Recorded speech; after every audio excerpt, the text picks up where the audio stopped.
gentlemen, to another episode of the Three Wise Guys podcast. How you doing? I am no longer introducing myself as your boy Arya because your man Arya. I was called an immature little man child as a result of that. So we are now the Council of Chiefs sitting among you.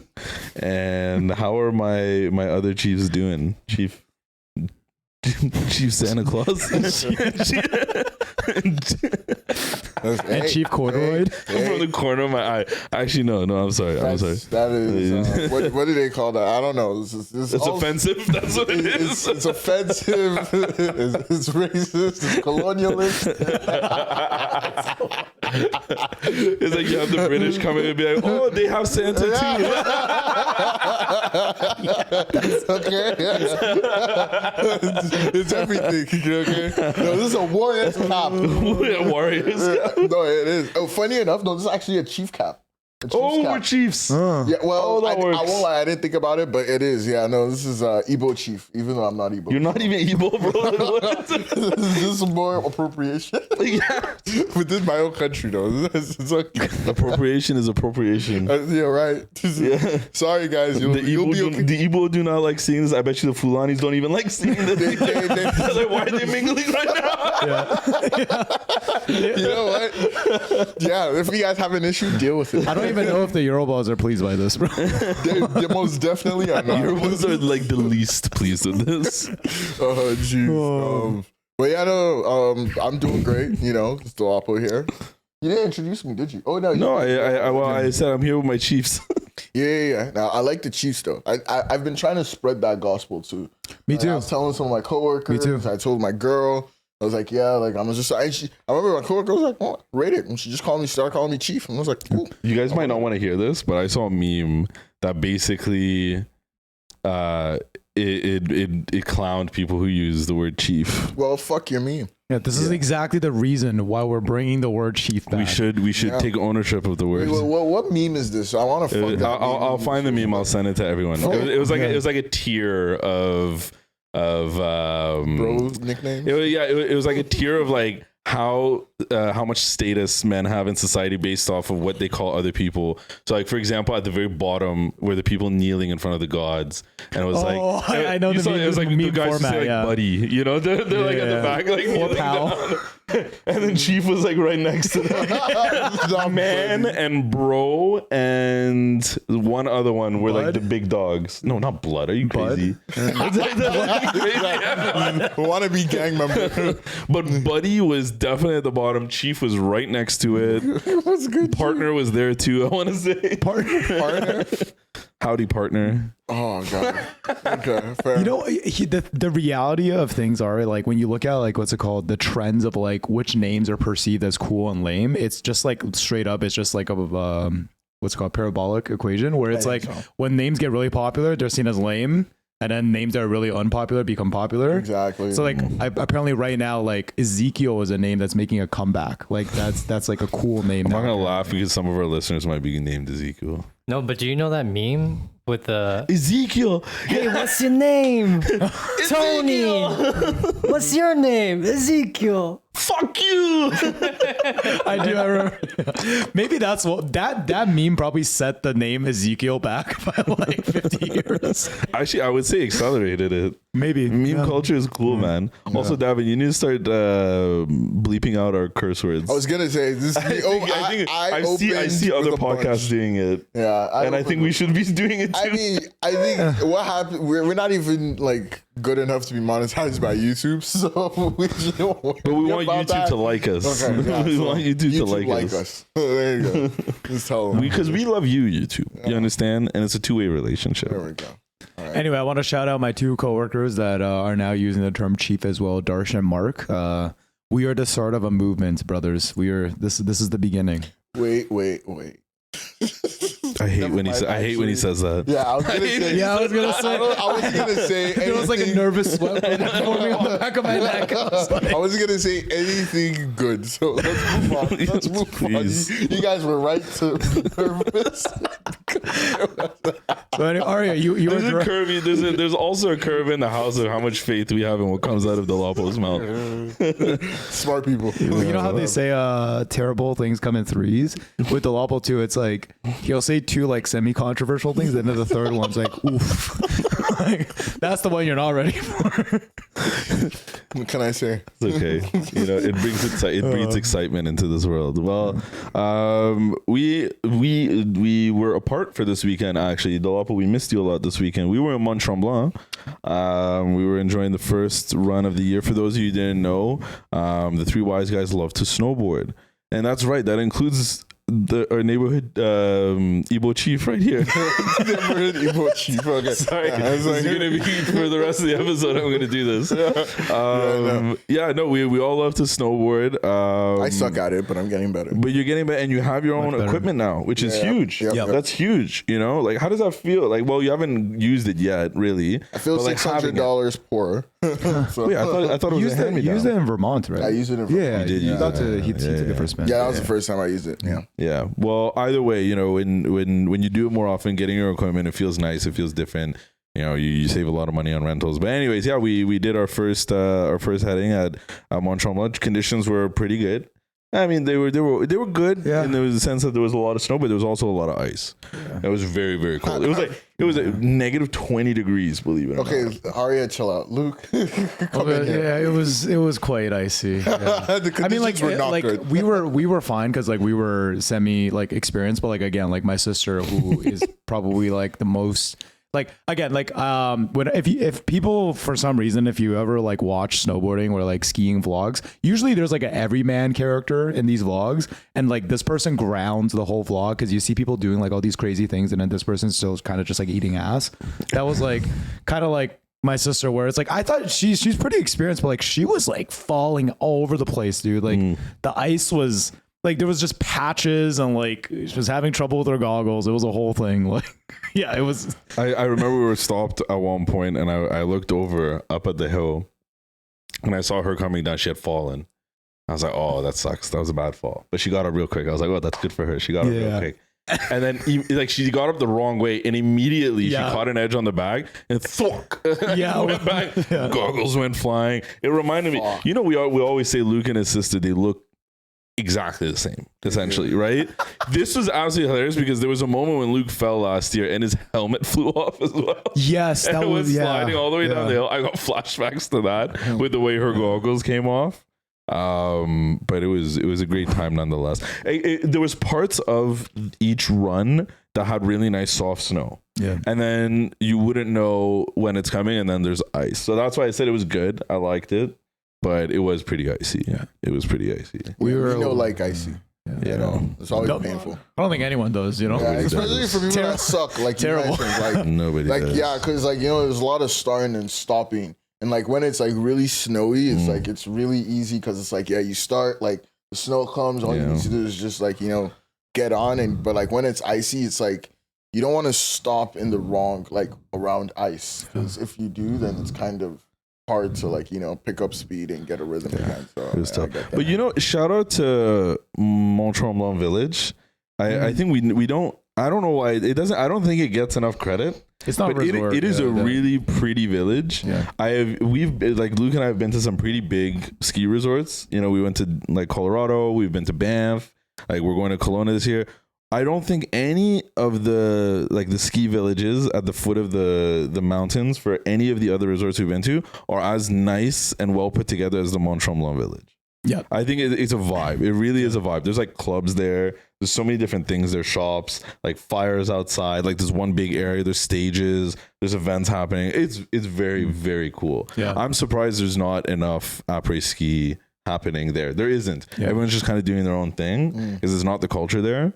But it has the infrastructure for it tenfold. It's a really cool place. Yeah. They actually have like really good restaurants where I think like if they weren't in the resort and they were a lower price elsewhere, like they would still get like people going there just because of the quality of food and like. I definitely agree. I wouldn't say like the hill is world class. The village is definitely world class. You know what I mean? World class village by far. Yeah. Again, super nice. Like the maple taffy was really surprising. I'm not gonna lie. I thought it was gonna be extremely gimmicky, but like I really enjoyed it. And like You know, like where you might have seen on social media, but like they pour like maple syrup or something on ice. On snow. On snow. And then you like roll it up and eat it. And I was like, it becomes a lollipop. I've seen it at like winter fairs and stuff before, but like this is my first time trying it. And it was great. Yeah. I enjoyed it. Yeah, it's like awesome. Canadian staple. Like as a kid, you know, I know a lot of Ontarians, we've gone to like Quebec for like our 7th or 8th grade trips. And every time, like your first time entering that province, you get one of those lollipops, those snow lollipops. Pretty sick. I'll say this though, Montreal is also more akin to, at least according to Sunday, to Europe in another way, but like generally from the vibe and look. But absolutely, I would say also in another way because there is most definitely skiing and snowboarding discrimination still at Montreal. like I don't know, like Montreal's one of the few places where like you get on a lift and then a skier would be like, oh, like you know where you're going, or like you know you're doing, bud. Yeah, like hey, you in a French sure? accent. Yeah, like do you know what you're doing? I was telling D last night, like I was on the lift. Mark, what? Like what do they mean? Like what does they mean that your mean? ass? Yeah, straight up, like because you're snowboarding. Yeah, no, you're a delinquent because you're snowboarding. That's really what they mean. They're like, what is your intention here? Are you trying to kill my kids? Are you trying to hit them? Like, oh wow. Yeah, like take your mask off. I can't see you. Like I don't know if it was last year or 2 years ago. Me and Sunday were at Tremblant, like at the edge, like lift, and then this guy comes up to us and he's like, first of all, no helmets, no nothing. He's like, hey, you guys know the runs at the top of this hill are for experts, right? By the way, there's still blues on the edge, so it's like by no means for experts. And I was like, we're like, yeah, no, we know. And he's like, are you sure? Because like I work for Ski Patrol and like, you know, like I don't want to like have to call someone to like get you guys. And we're like, if you work for Ski Patrol, why the fuck are you not wearing a helmet? Like, what do you mean? Like, you're promoting such like, if you do, like, you're promoting bad like hill etiquette. And a second of all, it's like, is this profiling? I don't know. Maybe like it's profiling. It might make sense considering we're in Quebec. Actually, yeah, and so maybe a combination. A brown man and a Chinese man go to the top of Mont Tremblant. Maybe. I'll be honest. If it was Sunday alone, like, and I would get this. I'm just saying, I would get this treatment too if it was me instead of you, Luke. But I think if it was Sunday alone, we probably wouldn't have said anything. Maybe. Yeah. But Luke and I, like, we're good, but both of us look pretty newbie when we go down certain parts of the hill. Oh yeah. Yeah, certain parts of the hill we go down, we look pretty newbie. But like that's just because there's levels to this shit. Like we think we're good, but like then you see some people doing some crazy jumps. Oh yeah, going at some crazy speeds, and it's like you really realize like we've only been doing this for a few years. Oh yeah, cool. Absolutely. I mean, I think we're like finally at like that learning curve where we're recognizing, even though we're like pretty good, like we're actually really at the bottom in terms of all the skills that come with it. But yeah, Tremblant was very fun. Thank you for driving, as always, Arya. I actually saw something this past weekend about like a retired snowboarder going down Mount Everest. Yeah. And then there was some world-renowned skier who was like, nah, like I'm going to represent the skiers. And then he did the exact same thing, but he went through a cavern in the mountain. Oh, wow. I thought that was insane. That's insane. So I was going to say, because Sunday actually sent us that clip. I don't know if many people know this, but Everest has actually been descended by both ski and snowboard multiple times. So like, it's like a hill that people actually like doing that. But what are like the greatest, in my opinion, accomplishments in like athletic history was like someone did the first descent of K2 a few years ago. And K2 is known, like even for climbing, the most dangerous mountain in the world. Like I think 1 in 10 people who climb it die. Wow. And it's like, it's not like one person dies. It's usually like an entire party that gets wiped out, right? So it's like, it's taller than Everest. It's like considered to be the most dangerous. Like people who like, people what do. What is K2? I don't know exactly where it's located. I'll put it up. Okay. But it's like literally considered to be the most dangerous mountain, like a mountain above the death zone, which I think it's 400 meters. I don't know exactly. But yeah, like K2 toughest, like you can't even ascend it every year because it depends on the weather patterns and everything. But some guys ski down it. Like imagine like being at the very top, you're hiking, you're dying, you've been training for like 10 years to climb this mountain, and you look up and some like Eastern European guy is like just skiing down the mountain. K2 is the second highest mountain in the world. Has an elevation of 8,611 meters. That's 28,251 feet for our American friends above sea level.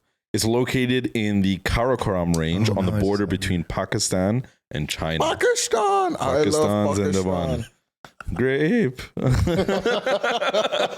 K2 is known for its challenging climbing conditions and is often referred to as the Savage Mountain due to its high fatality rate among climbers. Crazy. Right. And then Mount Everest is the highest mountain in the world. 8,848.86 meters, 29,031.7 feet above sea level. That is pretty crazy. It's kind of wild that like Mount Everest is like, it makes sense. Like it's the highest and biggest, I guess, because you get I so love how many you more, didn't like, read the highlighted part, even though that was I can't see. There's a camera in the way. I can't see it. Okay. Can you read it? Because I actually can't see it. Yeah, I can't see it either. That's I was fine. hoping you could. It's okay. Davin can read it. Just a reference, Toronto's elevation is 76 meters. 249 feet. dude, it's also like crazy. What's Tremblant's elevation? Or I think 890 something feet. oh yeah. Wow, that is about the difference between Mount Everest and K2. Yeah, 852. Oh, meters, not even feet. Sorry. Oh, okay. Yeah. No, that's pretty. Oh, that's sorry. pretty- Yeah, meters are higher. Okay. Yeah. Just about like 10 times. Just about that. No big deal. Man, that guy's legs are probably when we done. were in Colorado. I actually felt the elevation when we were on the mountain. Yeah, when we were at the peaks of some of those mountains, I actually felt it in my lungs. It was difficult to breathe. It was shocking to me because I thought it was just, I didn't think it was going to be that noticeable. I thought people would just set it, but when you're in it, you don't notice it. It's like minute. You can find out when you're like, attached like monitors and stuff, but no, like you feel it. Yeah, it's drastic. It's pretty insane. It was scary too. Funny enough, people when the UFC comes to Denver, people actually say like it's an advantage for everyone who trains in like Denver and Dagestan and those places because most other people train at sea level. So when they come to Denver, they get like a huge cardio penalty. But yeah, skiing very fun, very very fun. Après ski also fun. My holiday party also fun. Anyway, I wanted to talk about my holiday party, which happened last Wednesday. First of all, I didn't know this. Did you guys all have a holiday party this year with your companies? Yes, but it wasn't like yours. Ours was just in the office. They gave us breakfast and like we finished work at 3. We chilled and that was it. Oh, I mean, still but it was nice, good food. We had a nice spread. They brought games into the office, so we set up like foosball. There was like basketball machines. There was ping pong. It was pretty good. And then they brought in these bartenders and a bunch of liquor. And then we just set it all up. We had a makeshift bar as well. I don't know, for some reason when he said bartenders, I immediately went to like strip club bartenders. I'm like, wait, what? Why for a corporate event? Why strip club I was like, why is drinking like bartenders? Yeah, you gotta bleep that out. Oh, sorry, true. I'm tripping. You gotta bleep that out, please. I was like, why is your work bringing bartenders? Okay, but keep going. Yeah, I stand corrected. Yeah, Okay. no, my office was all grind, and No holiday party? No holiday party.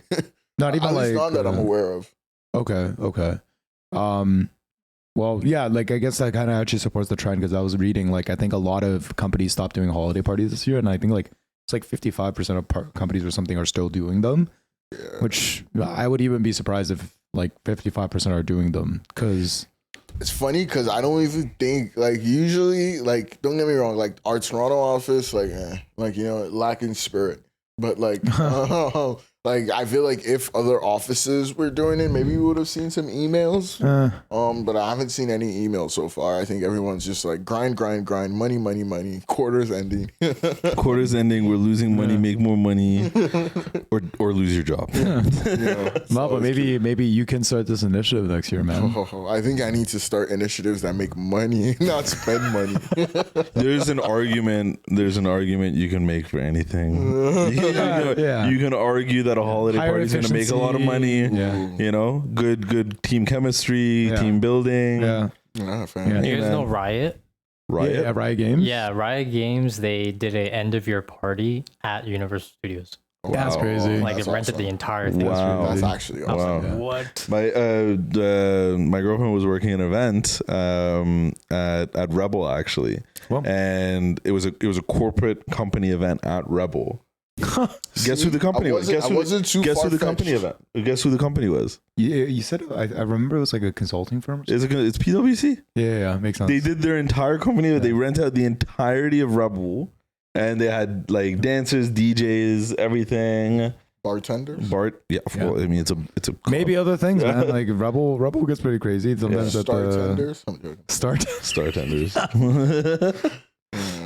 But yeah, no, it happens, man. People do some crazy shit. I saw Deloitte rented out Intuit Dome for their holiday party. Wow. Yeah, there was this huge thing. The whole place, they rented it out. And all right, sorry, Luke. Tell us about your you guys didn't rent out anywhere crazy, did you? No, nothing like that. I was gonna say Deloitte does definitely do a big. I went to a Deloitte Christmas party when I was in university.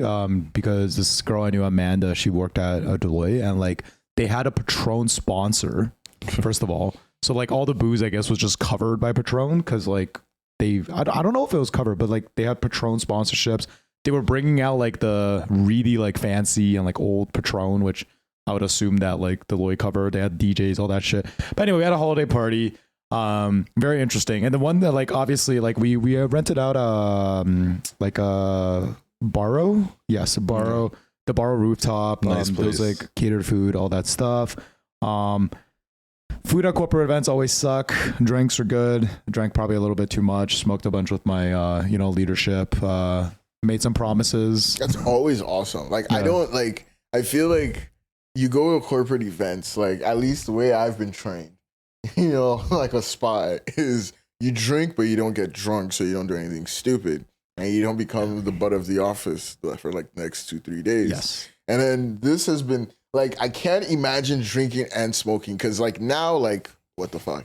So like now that you're saying like, oh, drink and smoke, plus with my execs, I'm like, geez, this is like Jedi level. You remember when I first joined the company that I work at right now, it was the running joke because I work at a frat house. Now, when I go to company events, I actually don't drink and I don't smoke. Oh, there you go. And now Mr. Lukey Luke here, now he's doing it all. He's doing it all. Where's the frat house now? I mean, it's like twice a year at the two parties.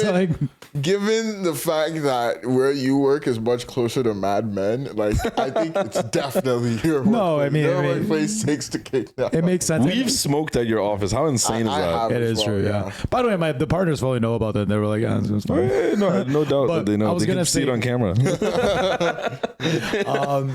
It is interesting, and you're right. It can get a bit iffy. No, my rule. You're a Jedi master, though. My rule, my rule there is just like follow the vibe of the general party, right? Like I feel like other corporate events I've been at, most people didn't get that fucked up. Like at our company events, people just really they like to have fun. People get quite crazy, so like we do that. Also, to be honest, we farm a lot of content out of it. But the main thing I wanted to bring up, which I told my girlfriend, which I found shocking, and and it made me actually quite uncomfortable, was there was a few younger like employees that some of them got hired like last year, some of them got hired like halfway through the year or whatever. But they were like talking to me and they were like, "Oh, Luke, like I see you as a mentor. Thank you for like guiding me through this stuff and blah blah blah." And I was like, "What are you saying right now, me?" Because I was just like, I don't know, like fucked right now. He's out of his mind. Doesn't understand what the color blue is. Like, I was like, first of all, I was like, I'm not ready to give like an intellectual, like intelligent and like satisfying answer. You know what I mean? Like, I definitely am not in this moment. Nothing I say will like make you feel good about the thing that you just said to me. Like that's the first thought I had. Even though it's just a compliment. Like that's how much you overthink when you're on substances. Like someone's complimenting me. There's no way I can make you feel good about this right now. Like absolutely no way I can make you feel good about this compliment that you're giving me right now. Giving up right now. Just give up right now. Don't compliment anybody at this stage ever again. And I'll say this. It's probably I'm a way worse proponent of this probably than the average person. Because I like I forgot someone actually told me this in university and I was like, whoa. He was like, when someone compliments you, you can just say thanks. And I was like, oh. So you can just say thank you. Yeah, just thank you so much. No, because like I feel like when someone compliments me, I always have to like overcompensate and say something nice back to them. Yeah, no, I feel the same way. You know what I mean? When someone compliments me, I'm like, oh, but like you made it so easy to like, I don't know. It was like, anyway. I found it really interesting because I was like, obviously I consider myself pretty young, 26 years old, young or whatever. You are pretty young. Yeah. Sorry, yeah. That's definitely young. Yeah. Yeah, so I don't know. I just feel like it's weird, like, you know, when someone's like talking to me in that context. And then like we were kind of talking about a little bit about like, you know, their career path and them entering the job force and blah, blah, blah. And one of the things like I found myself thinking and I thought was quite interesting is that like a lot of the new hires at my company came from college. You know what I mean? Like I went to university, I studied marketing as a degree, right? I paid probably 3 to 4 times the amount for my degree in comparison to the diploma, but these guys are like on a better track than I was basically out of university sort of thing. And then it kind of led me, you know, last time I was talking about the impact of university degrees in 2024 versus in the past, did a little bit of research and it kind of seems like, I don't know, I wanted to kind of bring this up. What do you guys think in terms of like the relevancy of university degrees as like a formal requirement to get into a job field? Obviously, we're not talking about like licensed jobs, like, you know, for example, like being a doctor. But like, you know, a lot of the jobs that are kind of out there seem to be more tech based, you know, more marketing based, more sales based, more people based. One of the stats that I found very interesting was I think in 2024, let me just bring this up so I make sure this is 100% accurate. But one of the stats I was kind of looking at when I was bringing this up by Statistica is in 2024, 55% of U.S. employers remove degree requirements for some roles, and 45% of these are planning to continue into 2024. And most interestingly, most of these degrees are more like entry-level positions, because as we know, like more of the senior positions kind of always require job experience to kind of get into, right? So these are actually kind of the more relevant ones that used to require degree qualifications. Did that statistic mention what industries that 50% decreases are, or is it just across the board? No, it just 55% of all U.S.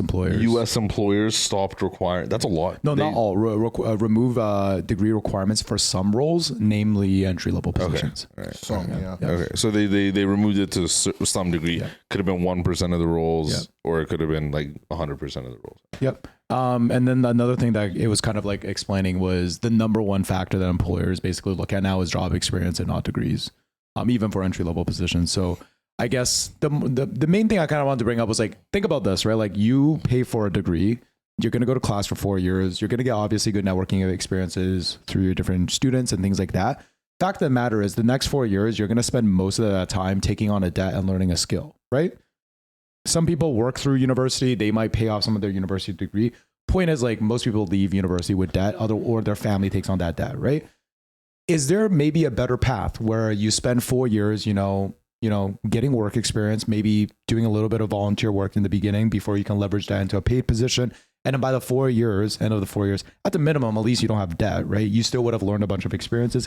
Maybe you would have some job experience as well. So kind of just even playing with that as a concept, right? Like growing up, again, like I don't know about you guys, my parents were like, there's no other path besides going to university. Like my dad was like, if you don't go to university, like you're not going to live here after you're 18. Yeah. I mean, that's how they grew up, right? Which I get it. Also, this makes the most sense because there's more people now than ever getting degrees. There's more people now being educated than ever, right?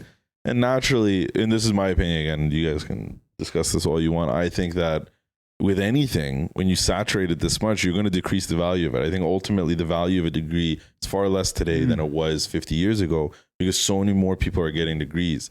So how do you different? Before it was a stamp. Like I went through school, it was like a real privilege. I'm not saying school is not a real privilege today, but there's a lot of different ways to get education today. Like the barrier of entry as a result of privilege is less today than it ever was. And I don't know if that's a hot take or not, because I know still people think that everyone who has an education is super privileged. And while yes, you're privileged with information, you're not privileged in every way of life. I think that's my point. It's not a blanket like, oh, you have access to so many opportunities because somebody else could have gone and gotten a degree online now. Somebody else could have gone and learned something from ChatGPT, Coursera, Udemy, gone to community college, you know what I mean? There's so many different ways to get educated now that when you had a degree 50 years ago, you were 1 in 300. Now you're 1 in 3,000 more. You're 1 in 300,000 for some places, right? So to that extent, it's like, okay, now we look at this as a company and we say, hey, we have this huge pool of applicants, all with a degree. all with a degree. So now the common factor between all of them is a degree. So now when we want to try and get alternative experiences and maybe go against the grain, now we're like, okay, well, what do we do? Let's look at people who don't have a traditional degree. So this conversation can go two ways, I think. One, it can go, how valuable is a degree, period?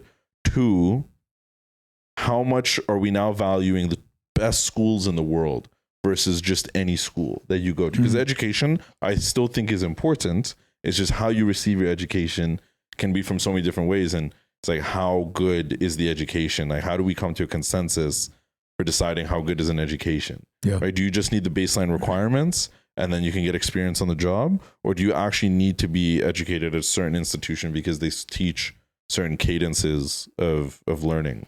Does it make sense what I'm saying? No. Yeah, that's like a starting point for my thought. Yeah. So I think the conversation can go two ways.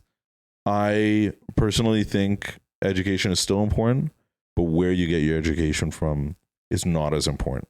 I think we should be opening up and accepting of the fact that, you know, some of these previously mid-tier schools are just as good as any other school. The price tag is just a lot less, but we're in a world now where we have access to information, and we know that the price tag of the school doesn't necessarily mean everything. In fact, the price tag of the school means the person who went to that school probably could also afford to pay for the grades that they finished with. It's a very interesting perspective. No, yeah, I think both of you talk about like very important things. I really liked Arya's point about like, you know, like once something gets saturated to that point, like it obviously devalues it. Yep.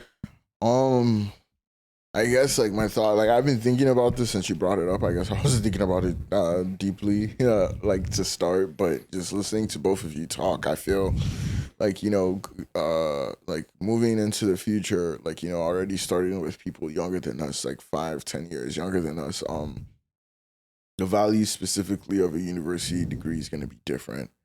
In the sense of, I think like for our generation and our parents, like university degree was kind of like your passport to like the middle class. I don't know, in a way. Yeah. You know, it could get you like, you know, like an office job, like, you know, it was like you get a university degree, you're definitely in the middle class, and like you figure that out, and like, you know, you can like scale from that. And I think that's changing right now because like, you know, the rates of people graduating and being able to get into the workforce for a high paying job, a middle class job, is certainly reduced. I feel like the world is also in a very different time now, like than it was when, like, you know, like universities and getting a university education was kind of the point. I feel like we were more in the, like, we've established the foundation, now we want to scale. Like the world or civilization or whatever, capitalist society is going from a more like the war rebuilding to a more services-based economy kind of thing. And I don't know, I personally feel like we're slowly going back into a kind of manufacturing, building up infrastructure type of economy.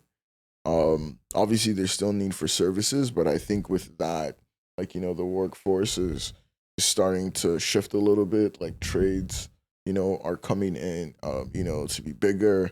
Like, you know, builders are coming in to be more valuable. Obviously, I think the creative economies are also becoming like a lot more valuable, like, you know, like music, whatever, like, you know, creating content, influencers. I think those are becoming more valuable. And like, you know, like a lot of times, like, you know, to build things and to create content, like you don't need to go to a university. Like a lot of those are more experiential, you know, based learning. It's not as theory based. Like, you know, you kind of just need to like try and see what works and get feedback. You build something that doesn't work or not, like you got to go test it out after you build it. Like, you know, you can't figure that out and then like, you know, and then you see. So I feel like, yeah, we're slowly shifting there a little bit more. And I think that is certainly going to affect like, you know, university rates. And I think the other thing that Luke talked about too was like the debt piece of it.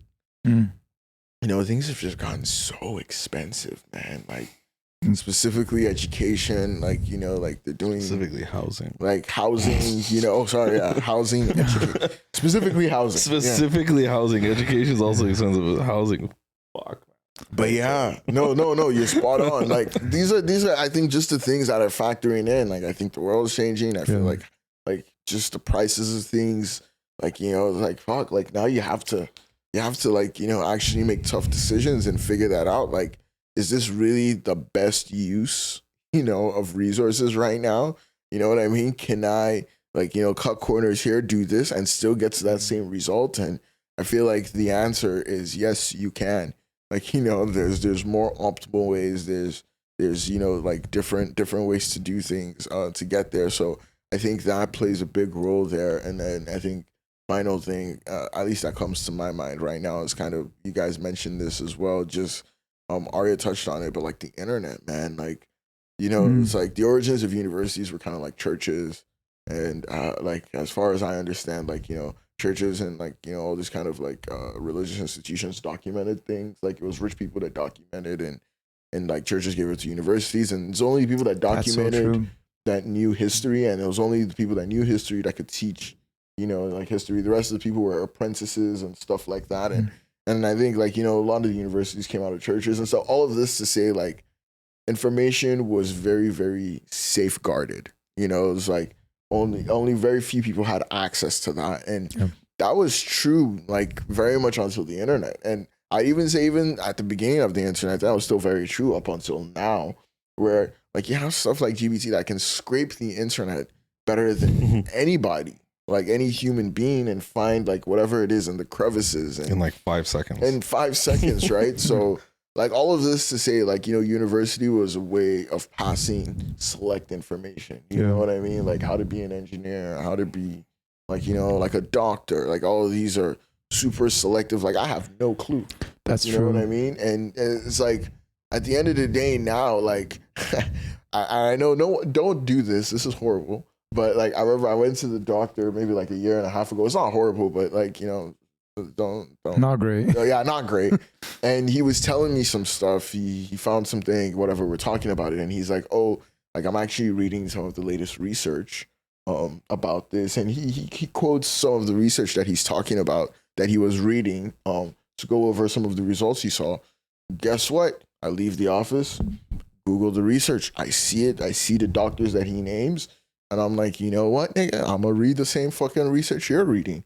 And it's like yeah, you would never have that. Yeah, you would never have that in the past. I would never. And like obviously, like I don't understand it to the level to which the doctor does, because like I don't understand the nuances. But because they have context. Yeah, because there's context. But how do they have context? It's not because there's some special person. All they did was spend time looking at exactly what you just found.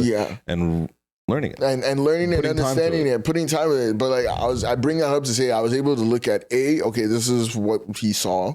B, it's by some, like, you know, I guess reputable individuals, and C, what was their conclusion? You know, I read the abstract, I look at the methodology, I look at it, I was like, oh, this makes sense. All of this to say, like, people have access to that, and if you want to become, like, I know, like, I've asked GPT to create courses for me when I wanted to learn something new. I'm like, yo, like, you know, create like a starter course using YouTube videos. Like, you know, you took that design principle thing seriously. I did. That is the best way to like do things. Yeah, to learn things. So it's like all of this, I'm wrapping it up now, is to say like there's all of that to do. And so like just, you're absolutely right. I think the education, the value of an educational degree for non-professionals, certainly diminishing, like, you know, like for what I do, like you don't need it. I think Luke's right. Like we need credentials for certain things. Like you need to be verified, you need to be certified. You know what I mean? Like that's his whole thing. And sometimes that requires years of education. Honestly, I want my doctors to go through like 8 years of education. Like, I'm sorry, guys. Like you want to be a doctor, like you need to go through a little bit of hell, because even for the tenacity, you know, right? Like, you need to. I need to know that you've been through hell. Like this wasn't given to you. My body's serious. Anyways, and the actual work, right? Like if you work at a hospital, you're gonna work like 12-hour shifts. Precisely. Sorry, I just wanted to even like, I didn't want to cut you off there, but I never thought about it that way, like in terms of the information, like gathering, and because it's like there's all these like tales in history where like certain technologies were lost forever. Like I think Greek fire is one of those, where it's like there was like records and stories of like the Greeks deploying this thing, which like the fire could burn on water. Like this is why the Greeks were so feared in naval combat. But no one knows to this day like how they did it. Maybe it's just a folklore, like but like there's documented Story things, of right? Babel. But maybe like the reason why the what's it called? The reasons why university degrees are becoming less relevant is because university degrees was the way you gather information and like data, right? But now information and data is no longer as valuable as it was, let's say like 50 years ago. You used to have to like go to like a Harvard to learn the best like CRO tactics and like things like that. But now there's the guy who went to Harvard is creating a digestible course on YouTube. You know what I mean? So it's like, why would you do that? Even better, he might be deploying that course on Coursera. You can add that to a notebook LM by Google and have it summarize the entire course and give you the key snippets for what you need to do in the moment right now. So it's like before you needed to do a 4-year degree to program a website. Now you can start programming a website. When you run into an issue, you can just go and ask something for it, which might kind of explain like the issue with this whole thing, right? Because the other thing I was kind of thinking about was like at my agency, they hire a lot of college kids. And the reason is because like ideation is always new in marketing. Like if you're learning about a idea or like the way to position something in university, it's probably already old. Like people already moved on from there, right? So what we're actually looking for is people who can pick things up quickly, people who can learn things and then implement them. A lot of times you hire university students and they like will come at you with a lot of like in the nicest way, like recycled and tried and true things, which is fine, but it's like, that's not what people pay you for, right? Like people pay you to come up with new ideas. And it's like one of those things where if you come up with new ideas by doing the thing, like by trying things, doing things. So we're actually looking for learners. And in a sense, almost like where you go to college and the projects are like, go and do a pitch deck or like go and find a local business and help them with this thing. I feel like that's almost a more practical learning experience, which makes me wonder, like, what if in the future there's like a whole service where basically you pay like a company and this company just like finds a job for your kid when they're 18, you know what I mean? Like it's like, oh, your kid wants to work in marketing, give us all their like your like high school credentials and like what they did in extracurriculars and like where they want to go. And then You'd be surprised how many resume and career startups there are right now. Really? Yeah, resume, like that was like the thing to do as a uni No, but I mean, student. like you just like you have relationships with the companies. So like you go You're talk an agency for jobs. Yeah, like you go to Procter and Gamble and you're like, look, you're hiring all these university students. You have to pay them this much. You have to pay, like you don't have to pay these guys. They actually will work for free for you. And like they'll work for free for like, let's say 6 months. Like that's the contract length. If they hit these benchmarks, you give them a full-time offer. You know what I mean? Like, I was going to say that's called university. I was gonna say the same thing. I was like, that company exists. It's called university. I mean, like, let's fast track university. No, but sorry, what I wanted to add there, and like I was gonna circle back to this, but you've already kind of like jumped to it. So like the value of a university degree, because of university degree has diminished, but the value of a university is the ability to learn, is the network that university the gives you experiences access that you to. do. The experiences. So like the reason why Ivy League is still Ivy League is not because they're teaching you like different physics. it's a network. It's because there's some law firms that only hire out of Harvard. There's some finance firms that only hire out of, like, you get what I mean, NYU. Like, you know what I mean? Like that's the value of a lot of it's like in Waterloo, it's like you go to University of Waterloo and you go into Silicon Valley, like you're gonna get a job. Yeah, that's like one of the 2 universities in Canada. Silicon Valley hires that is an excellent point. That's the value of a university. To that point as well, and I'll say, because that value is also diminishing. Yeah, it is. That value over time is diminishing. People today care less about you coming from Harvard than they did 50 years ago, right? So, and it's a trend, and like you'll see it. You'll see billionaires talk about it. You'll see business owners talk about it. And because like companies know, right? Like companies know if you come out of like a Waterloo, they also know you expect like a certain salary as well. Yeah. Sure. Yeah. I mean, either way, I think the smart thing, and like a lot of younger companies are smartening up, and they're finding talent and value in other parts where, you're going to offer this guy a more competitive salary, or, this guy's probably willing to move. Because he has access to less opportunities, right? Probably willing to move close to you, probably more willing to stay with the company longer. I'm sure there's data that supports that as well. Yeah. One thing I want to touch back on the Dolapo mention I thought was very interesting was, schooling and everything historically was centered around religion and the church. And I think for the first time ever, our generation is seeing secular education. Like completely secular education. And I think that is going to create really interesting economies of labor, maybe 10 years down the line, 20 years down the line. Even now we're starting to see it, right? Because the people who are learning in a secular way, they are valuing the interpretation of their education in a much different way, right? Like, from a non-secular standpoint, from a religious standpoint, right? There's a lot of emphasis placed on symbols and monumental achievements and the value of a name and a person and a being and a thing and a place. There's a lot of value placed on those, right? Which is why you have status. Status comes from these kind of places, right? But when you remove that religious part, when you become non-secular, you also remove status. So now anything decentralized can essentially be equated to secularism in one way or another. You can find that draw. And I think that's what we're seeing with education. And as a result, that's why you're seeing people value places like Harvard less, like Ivy schools less, slightly, because the people who are taking advantage of this decentralized type of education and the people who are hiring these people as well, they're noticing the value in it and they're starting to kind of stray away from it. And this, again, might be another hot take. I'm just a guy who's saying things, but that's how I see. I'm very interested to see how that plays. I'm interested to see what you guys think about that as well, because I think I think it's very significant and it's very important to how we value the different types of education.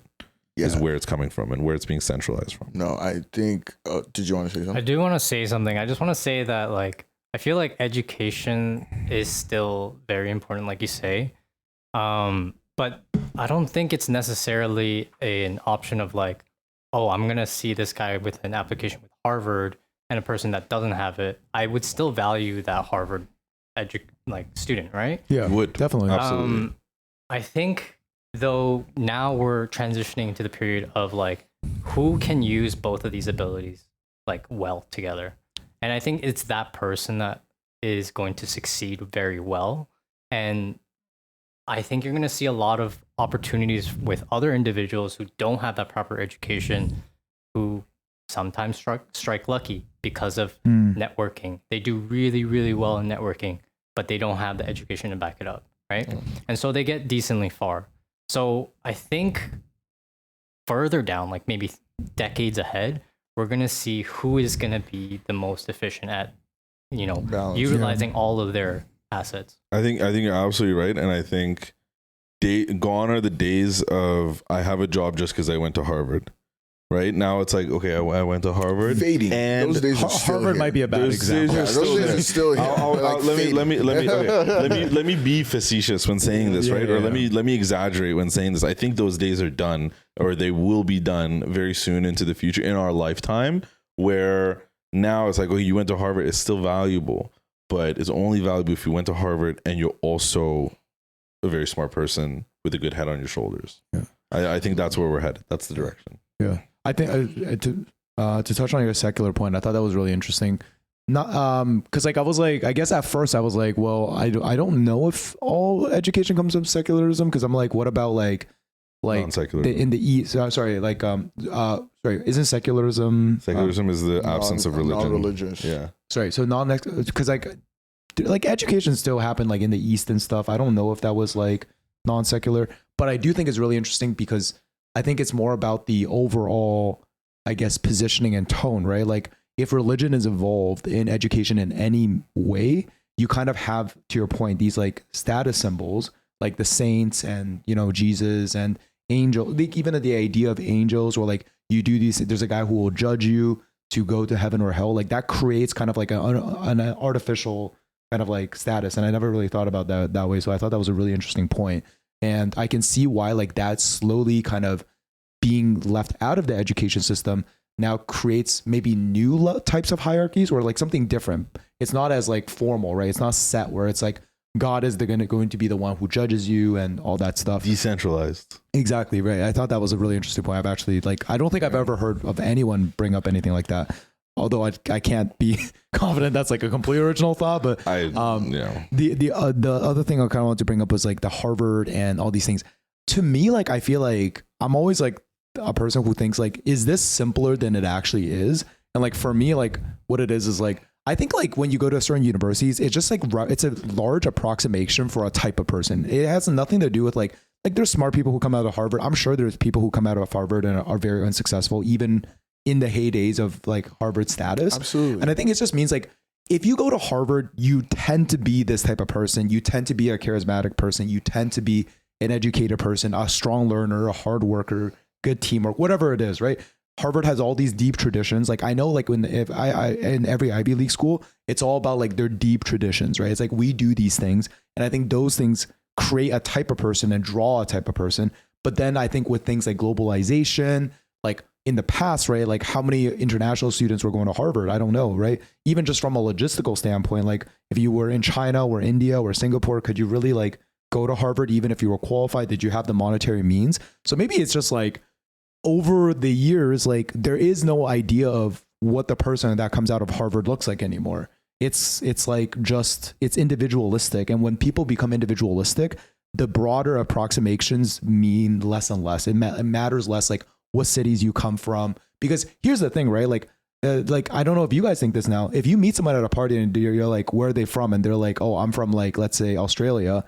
There's always the undertone of like, yeah, this guy could be like born in Australia, but he could be like a digital nomad in Thailand. You know, he could live in Canada for like most of his life. He could be traveling all over. Like even the idea of where are you from, kind of like less relevant now, right? Like people are not locked to geography. Yeah, as you should. I feel like even in interviews, they block out that question. You're not allowed to ask that. You're not allowed to Fair ask enough, that. yeah. No. Sorry, but all this to say, like, I just think like the individual elements start to matter so much more when it's like, oh, we don't know actually. Like, because it's like, for example, if we're like, what does the person who listened to Kendrick Lamar look like? Like no one really knows, right? Like one of them looks like this, one of them looks like this, one of them looks like this. Exactly. One of them looks like that. And it's like I think overwhelmingly they'd be black though. Sure, yeah. It's just like that's a good point. I But you kind of get like the stretch point I was just trying to make. being a bitch, yeah. Actually, hip hop was a few years ago is the most popular No, it's genre pop. in the Yeah, world. Yeah, it's pop. It's pop now. Yeah, it is. So you know you can't even say confidently that overwhelmingly it would be black. Well, there's not enough black people. Fair enough. To make pop. Yeah, no. Just to the, I think Luke makes good points. To your point about like secular education, I never made that connection, but like no, I think it applies specifically to Western education because you raised Eastern, and like I can speak because of Nigeria where I'm from and I grew up. Like Western education came with Christianity, and we have a whole terror organization called like Boko Haram, which is like I think like books are haram, or Western education is haram because like that's like what's viewed as education. And like back home, like some of the best schools are Christian schools, like Muslims that want like their children to have the highest standard of education will send their children to Christian schools, like to go get educated. So like very much so, like where I'm from in Nigeria, like Western education specifically is very, very closely tied with Christianity. And like even here, you guys have a Catholic school district school board that's different from the regular. And you need to be and they're both public as well. Yeah, and they're both public. They actually get funded better, like, which is insane. I've heard because there's like a smaller amount of Catholic schools, but they get similar funding. They have less students. Yeah, that's pretty much it. So more money gets split between less students. Yeah. And to your point, the most renowned schools in any part of the world are all Western schools. Yeah. And as long as it's a Western school, its original inspiration was the church. Yeah. Right? All these Harvard, Oxford, the pioneers all came in, all the schooling system that we saw from pioneer days. There's a Harvard in Singapore. But like all of that to say, I knew that's where it came from, but like just even thinking about the levels of education that's for so Christian true schools. that you say that too, because it's like most of the schools in China like are not ranked in like the top 100, even though like within China they're like super renowned for what they teach. They're just like that was going to be my point when you talk about Eastern education. So the regions that don't follow this kind of mindset that we're talking about in regards to schooling coming from a place of church, they fundamentally view education differently, and that's fine. Like that happens, right? We live in a world of 8 billion That's also true, people. yeah. They're going to look at it differently, but they don't dominate. They don't, and they're going to be They're not ranked even close. lower. Yeah. They're always going to be ranked lower. They view education different, Yeah. which I think is what that group in Nigeria is trying to say. Like, hey, like Islamic education is a thing, but like I don't want to go into. But can I ask, do you guys think that's like a proponent of the actual quality of education, or is it more so just like you have to play the game in order it's to dominance? It's who dominates and who's making the rules.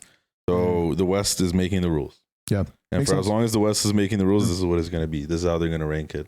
And this is how, this is the split. You're going to have secular education, you have non-secular education. And both of them are going to approach problems vastly differently. Yeah. It's like even when you talk about it like that, where it's like in the schools in the West, there's like a huge networking component of it. That's all. Like it is, in Asia, it's all test scores. There's like there's literally not a single other factor. That Iran is the matters. same thing. It's all test scores. Like, and it's like one massive test that people like take to qualify for university. It's like that's a. It's the exact same thing in Iran. Exact same thing. We call it concours.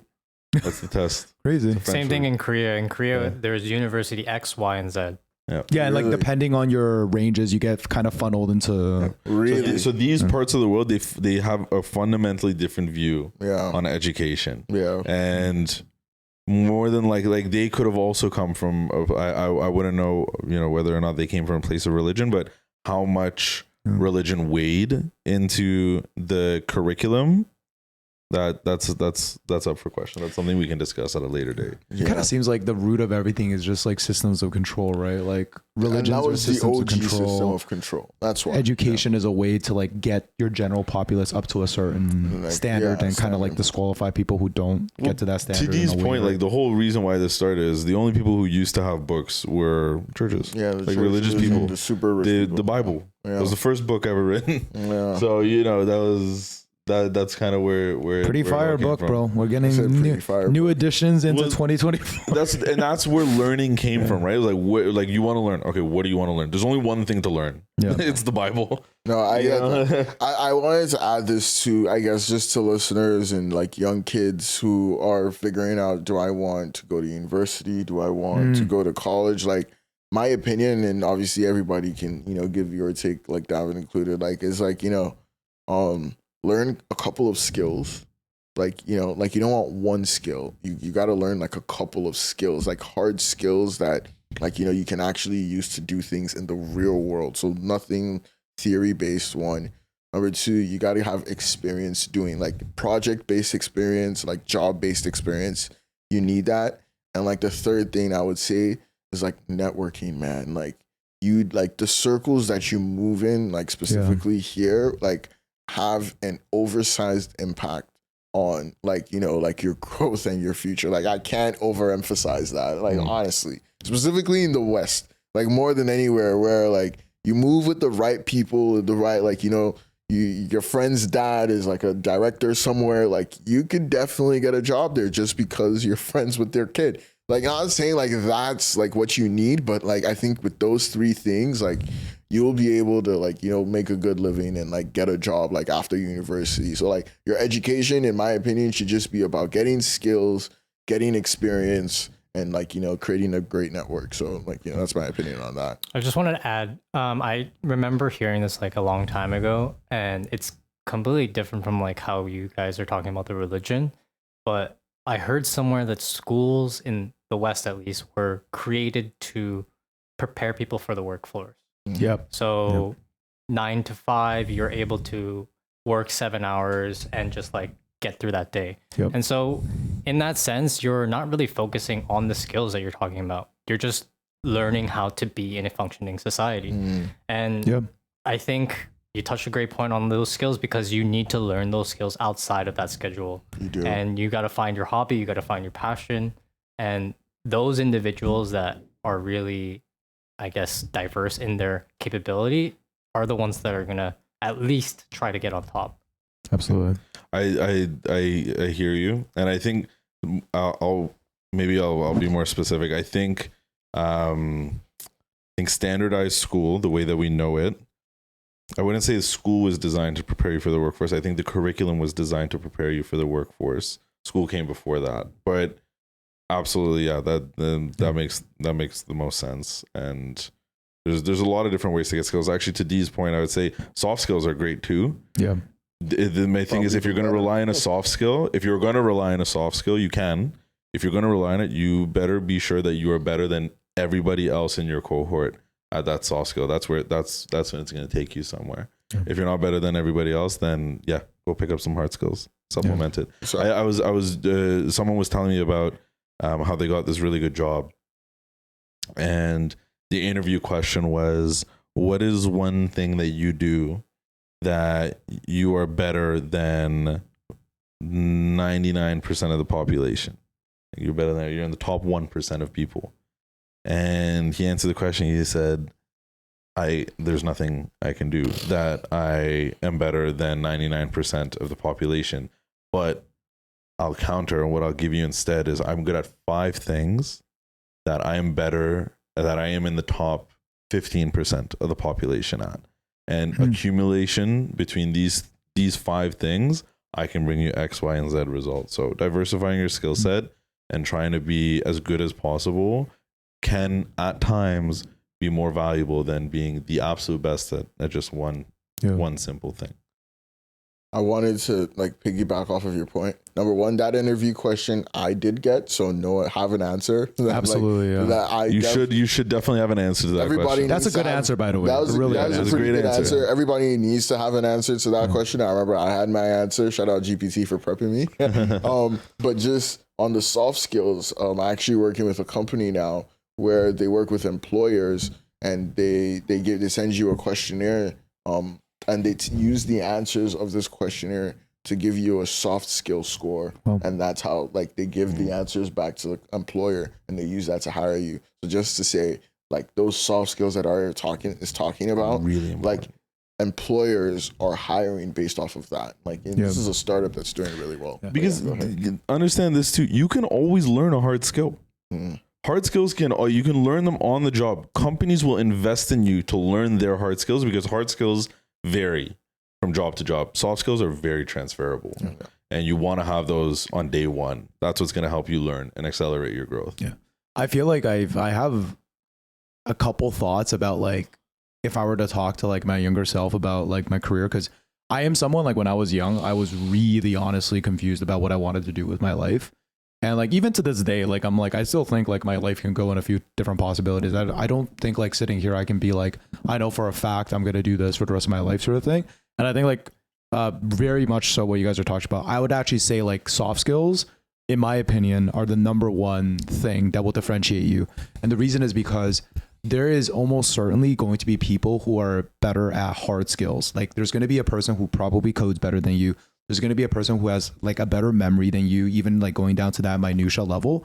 But your ability to connect with people is, in my opinion, the number one thing from a networking perspective, because they can help you. But even in terms of any job you do, you're going to work with other people, and that ability to connect with other people and garner their kind of support for you is so incredibly important. And as someone who I consider myself an introvert, and I grew up pretty shy, and going into university, I remember so many people told me it's because I was going to networking events and I would just go and talk to people, that was a really big thing that stood out. And it was a thing that to this day is helping me and getting me ahead, right? So a lot of times when I'm in a social situation, I'm still fuck, I'm feeling weird, why is people looking at me like that? I just kind of take a deep breath and kind of go into it. Soft skills are super important. And another soft skill I would like to say is the ability to take it on the chin and keep going, right? And I think that's built from learning. So university is actually a proponent of that. You're going to fail lots in universities. You're going to work in groups where you feel you're other people are wrong and you're right and all these things. And the ability to deal with all of these conflicts and keep going, I think is so universally underrated. And then the last thing I'll just say is I think what Davin was touching upon, where it's just take time to explore things and find the thing you love, is actually so important and underrated, where it's if you're someone who's listening to this podcast, you're probably in a position where you can likely afford to do that. You know what I mean? Obviously not everyone can afford to do that, but it's if you actually can take the time to be not just what am I good at, but what do I find purposeful and all these things. And I think everything else will become easier, because the people you talk to, for example, are going to be the same types of people, because you have a deeper understanding of yourself. they're going to be able to help you better because you actually know where you need help. So like that was also something I wanted to bring up because I think I struggled with that a lot. One of my mentors in high school, his name was this guy, Curtis. He runs EO in Toronto and everything. He gave me a bunch of advice in high school and it made no sense to me. And I realized the problem was because like I didn't even know what my problem was in high school. Like, does that make sense? Like I was going into his office and asking him a lot of questions about like, how do I make money? How do I become a successful person? And a lot of his responses to me were like, well, what do you want to do? Like, what are you good at? Like, and then basically like, once you can figure that out, the path is kind of easy, right? Like, let's say, you want to be a doctor. Well, you can go look at what the most successful doctors are in the world did. You can follow their path and you can emulate it. If you want to be a good entrepreneur in a certain field, you can emulate it, right? But that starts with like a level of self-understanding. So, kind of my thoughts there. Sorry for TED talking. And if nothing else at all, soft skills are really great because life is not just about working. Yes. Life is about enjoying it. So, when we say all these things, right? It's like, yeah, it's important to know how you want to educate yourself, what you want to do with your life, right? But none of that really means anything if you don't enjoy life. So having soft skills, being able to connect with people means you're not going to die alone. And that's more important than anything any job can ever give you. So take that with you. Make decisions, make mistakes. That's okay. We've all made mistakes. But yeah, I think that kind of wraps it up for today. So, ladies and gentlemen, thank you for listening to another episode of the Three Wise Guys podcast. It's been real. And until next time, one love. One love. Hey.